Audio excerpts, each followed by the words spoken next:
명창의 순례 여섯 번째 시간, 김창룡 명창에 대해서 얘기를 해보겠습니다. 김창룡 명창은 고종 말기와 민족 항일기에 활약한 오명창 중에 한 사람으로 꼽히고 있습니다. 충청남도 서천군 횡산리에서 출생했는데 그의 할아버지는 진양조를 처음으로 판소리에 넣었다는 그 김성옥이라는 분이고, 아버지는 판소리에 삼공제비 장단을 응용했다는 그 김정근 명창입니다. 따라서 판소리 명문에서 태어난 셈이지요. 아우 창진, 김창진도 명창으로 한때 고종으로부터 참봉의 직계를 받기도 했습니다. 7살 때부터 아버지에게 판소를 배우고 후에 이날치 명창에게 또 1년간 판소를 배웠는데, 그 뒤에 오랫동안 홀로 독공을 하다가 32세 때 서울에 올라와서 연흥사 창립에 공헌하였고, 1933년에는 드디어 송만갑이라든가 이동백 이런 명창들과 함께 조선성악연구소를 만들어서 후진을 양성하는 한편 창극 공연에도 참가했습니다. 적벽과 심청가를 특히 잘했습니다. 특히 그 심청가 중에서도 꽃타령과 적벽가 중에서도 삼고초려 대목을 잘했다고 전해지고 있습니다. 원래 그의 집안은 경기도 및 충청도 지역에 전승되는 중고재 소리를 이어오고 있었는데, 김창룡도 또한 자기 가문의 소리재를 그대로 이었다고 볼 수 있으나 전승이 지금 이제 끊어졌고 취입한 음반만 남아 있습니다. 참 안타까운 일이죠. 그의 소리는 오늘날 전승이 끊어진 중고재 판소리 연구에서 매우 귀중한 자료로 남아 있는 것입니다. 현재 남아 있는 그 여러 음반 중에서 적벽가 중에서 삼고초려 대목, 다한가 중에서 장부한이라든가 수궁가 중에서 수정궁 들어가는데 심청가에서 화초타령 등은 지금도 걸작으로 아주 꼽히고 있습니다. 이 김창룡의 할아버지인 김성옥 명창은 가왕이라는 찬사를 받는 아주 송흥록과는 또 천한 매부 관계입니다.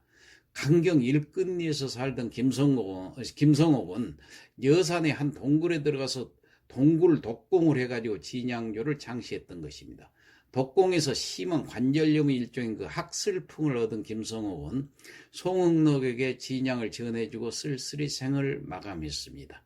김성옥이 타계한 후에 김창룡과 이 창진 두 아들을 데리고 장항 빗금대로 이주를 한 김정근 명창은 그곳에서 판소리의 새로운 역사를 쓰기 시작했는데, 바로 이동백과 김창룡이라는 걸출한 두 명창을 키워낸 것입니다. 김정근은 무수기 타령을 잘했으며 상공제비라는 그 독특한 장단의 창법을 창안해내었습니다. 김창룡 명창의 아우인 김창진은 형과 함께 전국의 소리판을 누비던 당대 명창들의 수행 고수였습니다. 그러나 소리꾼과 고수의 대우가 현저하게 차이가 나자 부여의 한 사찰 암자로 들어가가지고 10년 동안이나 되는 긴 시간을 혼자 소리 공부를 했던 것입니다. 중고재를 창시한 김성옥과 그의 아들 김정근, 그리고 손자인 김창룡과 김창진 등 3대에 걸쳐서 판소리의 명창 집안으로 전해진 이 김문호 소리, 이제는 더 이상 그 완판을 들을 수는 없지만은 그렇게 아직도 판소리의 대목대목 들려오는 소리들을 찾아서 중고재의 재정리를 하는 데 있어서는 아주 큰 참고가 되는 아주 좋은 자료들이 되고 있습니다. 그렇다면 지금은 그 전승이 끊어져 낯설게 느껴지는 김창룡의 중고재라는 것은 무엇인가? 중고재는 고재하고 신재 중간 시기에 불려진 소리를 지칭하는 말로 붙여진 이름입니다. 즉 신재가 생기고 난 후에 신재하고 구별을 하기 위해서 고재니 중고재니 하는 용어를 사용한 것입니다. 그리고 오늘날까지 전승되고 있는 그 동편재라든가 서편재는 바로 신재에 속하는 것입니다. 그래서 김창룡의 소리는 이선유의 동편재 소리나 김창원의 그 서편재 소리보다 더 고풍스러운 맛이 납니다. 그런 김창룡의 소리를 고곡미가 있다, 이렇게 평을 하고 있거든요. 이 고곡미라는 것은 바로 옛날풍이라는 얘기죠. 이 고곡미가 있는 김창룡의 소리는 오늘날 전승되고 있는 판소리와 비교하면은 사설이나 창법이 아주 판이하게 다릅니다. 요즘 소리가 쌀밥에 고기 반찬으로 현란하게 꾸민 밥상이라면 김창룡의 소리는 보리밥에 김치뿐만 아니라 정성 들여 차린 단아한 밥상이라고 하겠습니다. 윤기가 흐르는 요즘 소리에 비하면 김창룡의 소리는 촌스러울 정도로 덜 세련된 느낌이 있다는 뜻입니다. 그래서 여기는 현대인에게는 좀 외면당하기 쉬운 소리이기도 하지만은 옛 소리의 그 담백한 맛을 찾는 이들에게는 오히려 더없이 입맛에 맞는 소리라고 하겠습니다. 자, 이 김창룡은 서울에서 오랫동안 활동해서인지 음반을 들어보면 충청도 사투리는 거의 쓰지 않습니다.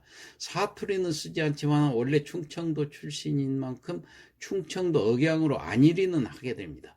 그는 충청도 출신인 만큼 지리적으로 전라도 명창들보다도 경기 소리를 많이 접할 수 있었을 것입니다. 그리고 김창룡은 비교적 젊은 나이인 32세 무렵부터 서울에서 활동했는데 서울을 활동 무대로 삼으면서 경기 청중의 취향에 맞추기 위해서 판소리의 경기 소리를 수용해서 불렀던 것입니다.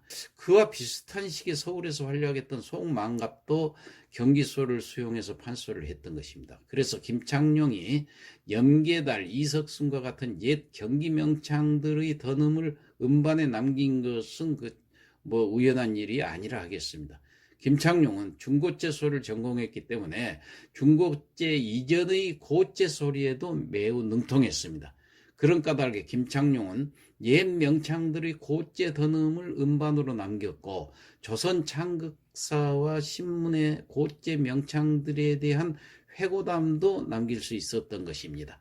충청도 출시의 중고재 명창 중에는 김창룡, 이동백, 방진관, 그리고 서산, 청송, 심씨 일가인 심정순, 심상근, 심매양, 심재덕, 심하영이 녹음을 한 바가 있습니다.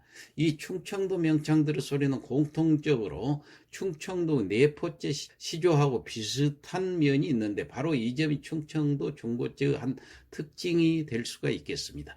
김창룡은 1925년에 처음 음반 취입을 했는데 1925년에는 일축 조선 소리판에서 16장의 유성기 음반을 남겼고 제비표 조선 레코드에서 11장가량의 유성기 음반을 취입했습니다. 그리고 1931년에 콜롬비아에서 5장의 유성기 음반을, 1934년에는 콜롬비아에서 창극 춘향전 음반을, 1935년에는 폴리도로에서 창극 심천전과 적벽과 전집 음반과 한 장의 독집 음반을 취입하는 식으로 많은 양의 취입을 했습니다. 자, 그러면 지금부터 김창룡의 흥부가 중에서 제비몰로 나가는 대목을 감상해 보도록 하겠습니다. 권삼도 권상은 제비몰로 나가나 화상을 조파일 연자나무가 수양부들이 앉은 그 꿀이 제 이름을 지울러 잡고요 부르진다 끝이 맺은 그 무릎이 우리 주두루비부터 제비를 물러나간다 망령 그물을 부딪혀미고서 제비 우리를 하나라 망랑산이 올라가 덤불을 잡고요 부러진다 연미의천이 소리기 부어도 제비 의심으고 난미의작을 같이만 부어도 제비 의심은 툭 잡고요 어디를 갔다가 이제 그러냐 그 집으로 들어가지를 말고 그 집으로 오려무나. 제비몰로 나간다 대목을 김창룡 명창이 불렀습니다. 예, 이상 마치겠습니다.